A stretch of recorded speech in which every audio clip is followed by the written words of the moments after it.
My wife and I spend a lot of time talking about these things, as we have wanted to do over the years. And I got to tell you, what we lost is our constitutional liberal democracy. We had a panel at William & Mary. I left that one out. I left it for the end. It was on the rise of the liberal democracies. 53% of the democracies in the world are judged by the United Nations to be liberal right now. And our first panel of about 13 going to hold it to determine how we were faring in the United States of America. I think it's fair to say that everyone on the panel and the 200 or so people in the audience, students, faculty, and everyone, agreed with Fareed Zakaria in 1997 when he wrote his article about the rise of the liberal democracies, that we've always been a little liberal, but we're getting a lot more worse. What is a liberal democracy? It's one that could, in fact, and often does, elect a tyrant and all the trappings thereof. What have we gained? Eternal war. 15 years, and we're still going. $4 trillion of your tax money, and we're still going. What have we lost? The rule of law. In the liberal democracies, the rule of law is not there to protect you and me and all the little people.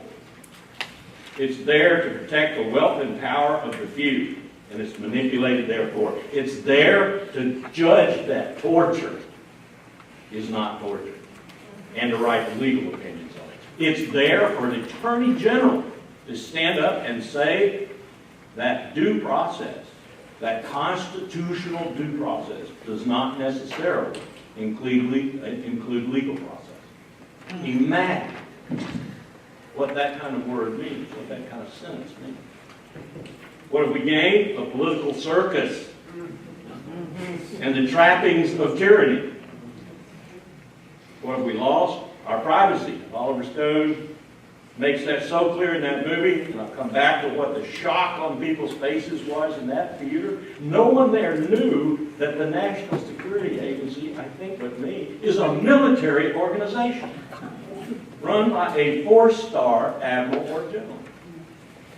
It's a military, it's not like the CIA, it's not a civilian organization, it's a military organization. They're the ones looking at you in the shower. They're the ones looking at you through your laptop camera.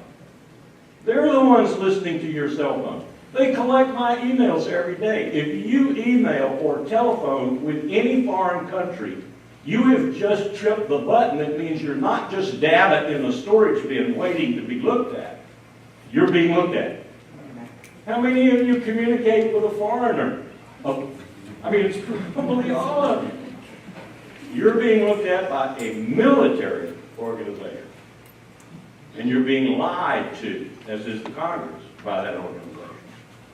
Lied to repeatedly. What have we gained? We've gained the final fruition of the national security state. We began building it in 1947, and we have done a bang-up job. Because that's what we exist for today, national security. That's our raison d'etre as a nation. That's our whole purpose, is national security. And everything bends before that purpose, including your privacy, your rights, your liberty, and your freedom. If necessary, like the guy on the street in Germany in 1933, most of you will find it becomes increasingly necessary. What have we lost? We've lost our constitutional liberal democracy. That's what we lost. Have we had periods in history like this before? Yes, we have. But we've always worked our way out of it and gotten better. The slope has been up. The attempt at perfection has been up. It no longer is.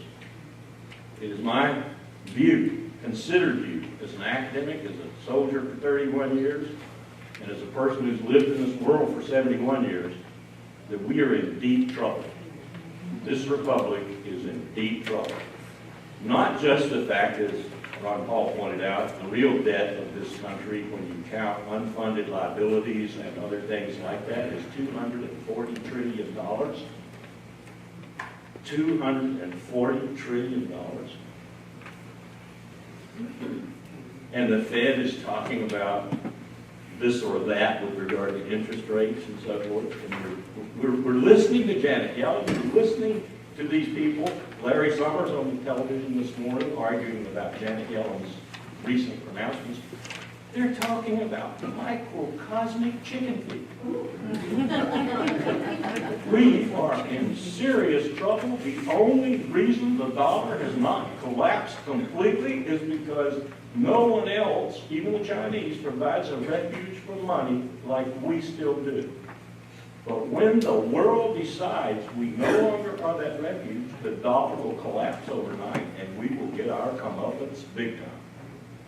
That's what we've gotten from this interminable war, this usurpation of our liberties and our privacy, this diminution of our democracy, and this building of an illiberal democracy. If we want it back, we need individual acts, collective acts, we need massive participation once again in this democracy. An individual act, a young captain in Kuwait, an intelligence officer, has brought a case in federal court, and I know the federal court accepted it probably because it wants to make an example of him by shouting him down. But they did accept it against the President of the United States for not going through the War Powers Resolution with regard to Syria. He just totally disregarded it, as he did with Libya. This captain is standing on principle and bringing a case in U.S. federal court against the President of the United States for starting a war in Syria and not following the law. Individual acts like that, or acts like Snowden's. I'm not encouraging people to violate the Espionage Act, but I am saying that we need more people with courage and talent and skill, and this young man had it par excellence, questioning the system. And then the most important thing we need is every American getting back into their democracy. And if it takes throwing every single one of those 535 legislators out of their office and trying others until we find something, then that's what we need to do.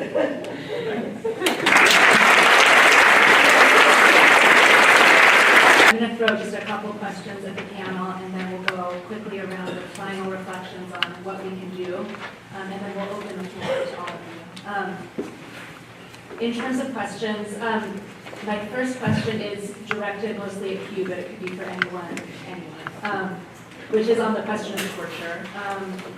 You spoke to the fact that almost no one has actually been held accountable. Hundreds of people were tortured by the CIA and the Department of Defense in the years after 9/11. No survivor of torture has had their day in court.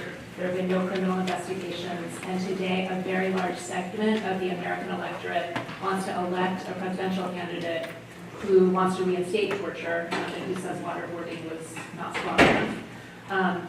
How can we draw a line in the sand? What is necessary to do to hold those accountable, to draw a line in the sand for our society so that we don't immediately go back there in a future administration?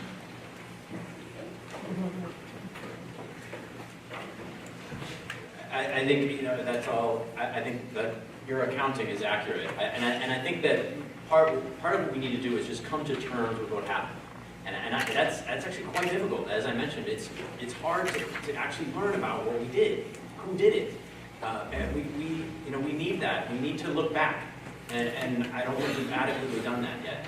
And in many countries across the world where there are war crimes, there are long-term civil war, they have truth and reconciliation commissions. They have backward-looking efforts to really make an accounting. And sometimes it might not be possible.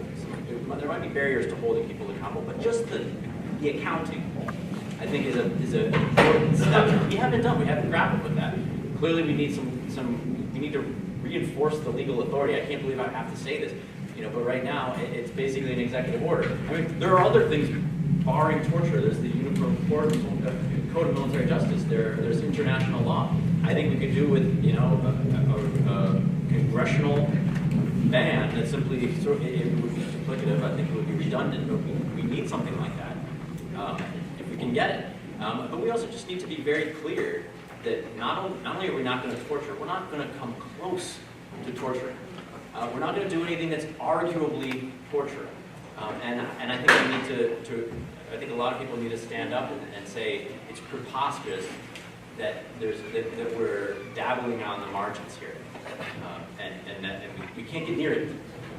Clearly, Obama has done us all a service by stopping those practices and banning them during the course of his administration. There's nothing that necessarily guarantees that policy will continue. Anyone else? Yeah, I'd like to say something.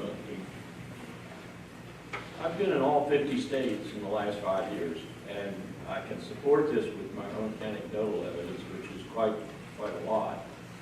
But the polls show 53% of Americans believe in torture, particularly if it's an extremist, that is to say, their lives are being threatened. So this is an education process as much as it is anything else. One of the reasons I'm in these states is trying to educate people both to the lack of effectiveness of torture. Torture is used to gain confessions, not actionable intelligence. That's the reason people like Suleiman in Egypt and others use torture. They want someone to confess. They don't care whether they committed the crime or not, because then they can put them in prison or shoot them. That's what torture is for. And the second reason, of course, is a moral reason. As John McCain said, it's not about them, it's about us. And here's a specific on this. The people in my political party, the Republican Party, and aided and abetted by some Democrats, are going to destroy this report. The American people are never going to see this report. I don't think it's going to go 25 years of classification and the moratorium be lifted. We'll see it. I think it's going to be destroyed. That's what the chairman of the committee wants to do with it right now. That would be a horrible crime. The American people need to know what's in that report. They need to be shocked. They need to understand what torture is. And that report doesn't. We need to save that report. What's the name of the report? It's the Senate Intelligence Committee, and I think the Armed Services Committee participated too. They did one before. I don't know the official name, but the summary is summary's online. You can look at the summary. It's redacted somewhat, but you can look at the summary. Summary's what, 500 pages or something? Yeah, it's huge. And 7,000 pages. And I've talked to some congressmen who leaked a little. It's pretty damning. Who's chairman of the committee? The North Carolinian, his name is Wilkerson, yeah. I even went to North Carolina to try to get him unelected. I joined a group at Davidson College, and we wrote editorials, we spoke, we tried to, and maybe we might be ultimately successful because North Carolina seems to be falling out of love with us.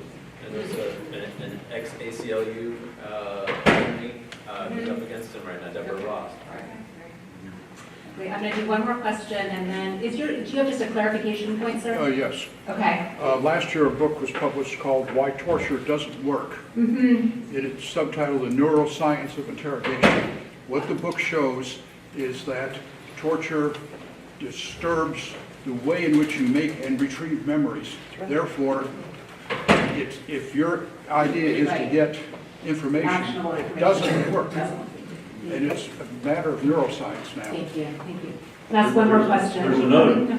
Glenn Carl's book, 31 Years at the CIA, called The Interrogator. It's a wonderful book, and it tells you how Glenn went through the process of essentially distancing himself from what was happening in the CIA and trying to get it changed.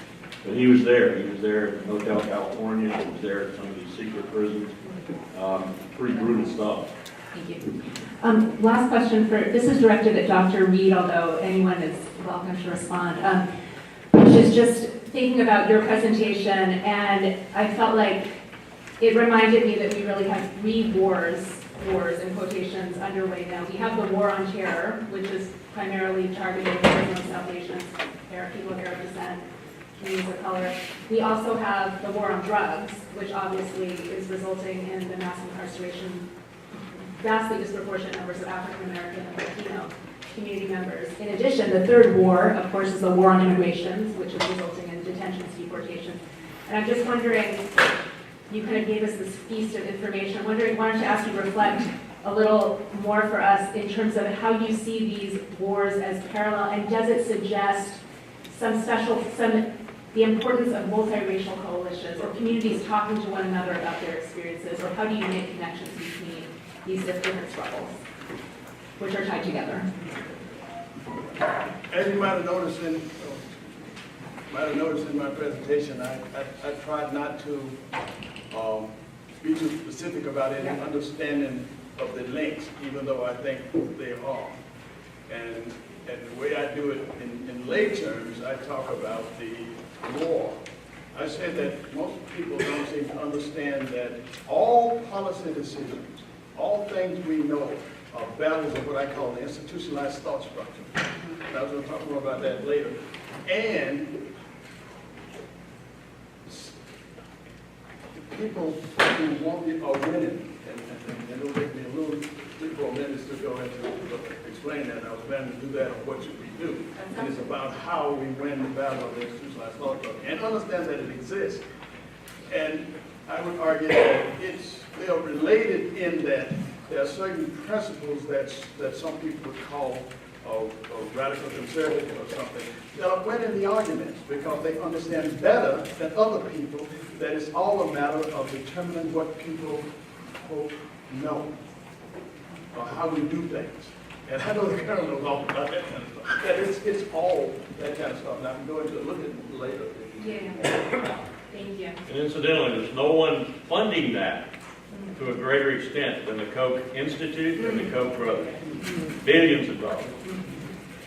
And maybe what I want to argue is that there's something, let me just say it, there's something that con men and right-wingers know that progressives don't. And that is, if you want someone to know something, you tell them.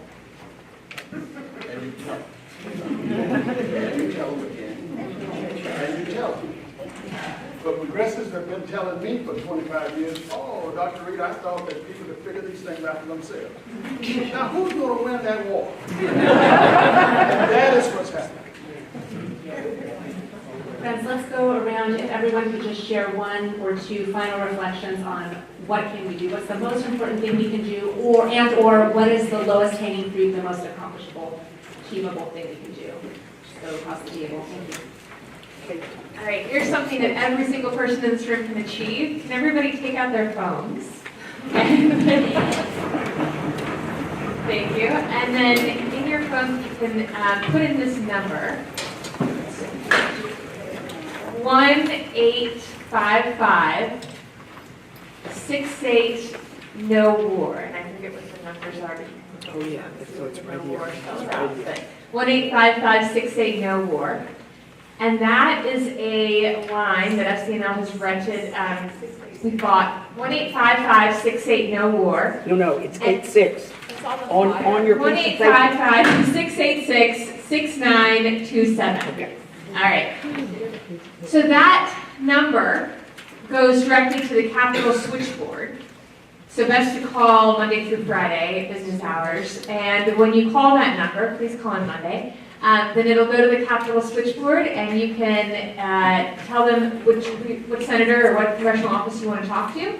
So you can tell them Senator Warner. Please call on Monday and ask Senator Warner to vote in support of the Murphy-Paul legislation to block the Saudi arms deal. More information on your tables about that.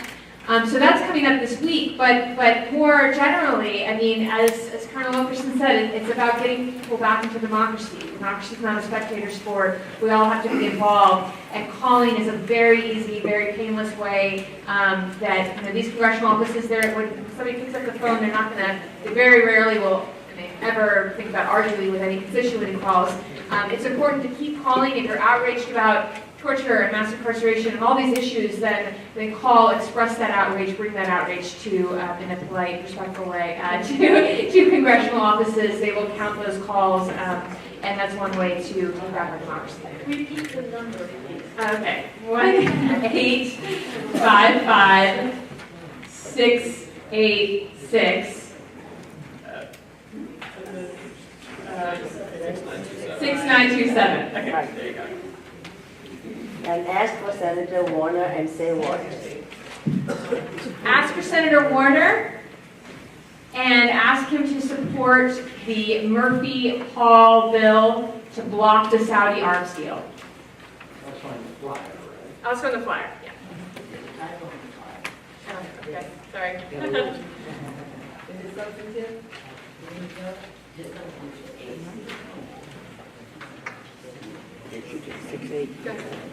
All right, I think you go. Use the number that she provided, is that?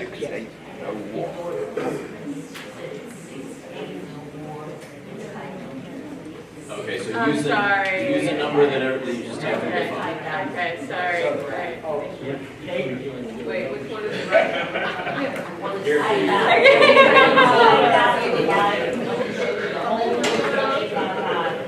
That's the right one? I think we have to go on, sorry, questions. People email everything, all action steps that are proposed and surfaced Or we can today. put it up on the, Someone should also put it up on the action wall, please, please. go ahead, Rosa. Kate, are you saying that Senator Tim Kaine, we don't need to call him, he can already be depended on? No, it's good to call him too. Okay, Call him too. He may not be there for the vote, because his campaign is going to be on. okay.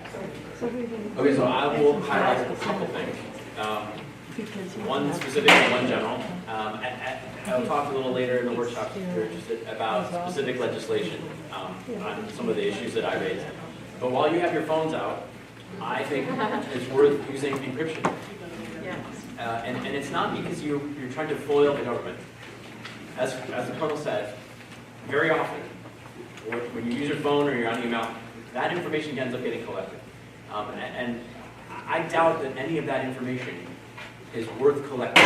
Any of the information that they will get from the people in this room. It's not because we want the government to have a harder time finding people who are committing crimes or up to no good. It's that we want to show them that we're outraged by the collection, the bulk collection of our communications. Using encryption is one way to do that. It's also one way to protect your privacy. A lot of people say they don't have anything to hide. But research has actually shown that the people who say that are the most likely people to change the way they talk when they're reminded about government surveillance.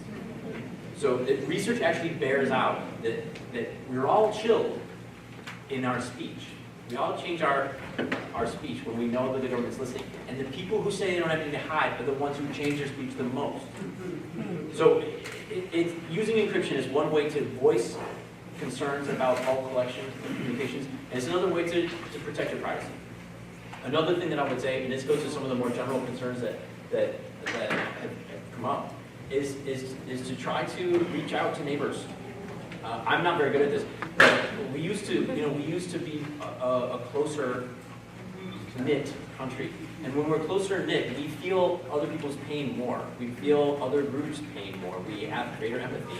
And I think that it's important for us to reestablish some of those ties beyond, I think, our natural social groups. And I'm talking to myself right now. I need to do this. But we can't understand how deeply oppressed some communities have been unless we're interacting with people in those communities. And as a personal mission of mine, and I would say it's one of the general things that we do. What did you say, encryption? We can talk about specific encryption technologies, but if you're using, so you can use email programs that are encrypted end to end, so that no one in between gets that communication. You can use texting. They're actually quite easy. If you have a smartphone, you can download secure texting, and you don't always have to use it. But if you're using it in a context that's more likely to be susceptible to interception or bulk collection, then I use it. So whenever I communicate with a client overseas, I don't dare use unencrypted technology, so I will use an encrypted messaging app or something like that. Otherwise, my attorney-client communications are almost certain being encrypted. These days, all you have to do is ask Colin Powell about it.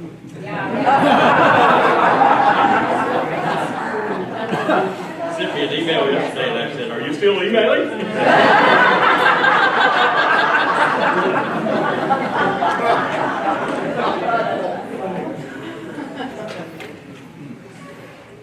Well, about the Patriot Act specifically, all support the efforts to limit its effect on America and do a better job than we have been doing. Because if we had been more vociferous about it in the country, then President Obama would maybe have been led to not reinstitute it without some of the provisions that some of the Congress persons had put there. You may not even know, but there was some limitation that some congressmen were trying to get. And President Obama ignored them. I'm a firm believer that congressmen do what they are told. It just so happened that one of the ways that they are being told is through think tanks. The Koch brothers' money. And others. And yet we have people who don't even raise our voices because we think that individuals should figure these things out for themselves and individuals and all that. And so it's just a one-sided fight. In fact, there's only one side that's armed, and they're armed with information and so on. Okay, moving quickly to the police, the policing issues that I mentioned. I guess I'll save time by reading what you said, Adrian. Look up my TED talk on that issue. Okay, and I'll see if I was going through all of that. But I want to get back to saying that really and truly, some people know that all of our discussions is about kind of creating what's known in that big cloud up there that I call the institutionalized thought structure. It's the structured way of knowing things. And that information is influenced by what gets there. And if we don't have counter information getting there, then it's not even on one side of the fight. So we have to be engaged. And one of the reasons we're losing is, I would argue, and I've been saying this forever, that progressives don't engage. Except occasionally over coffee with each other. I'm talking about this society.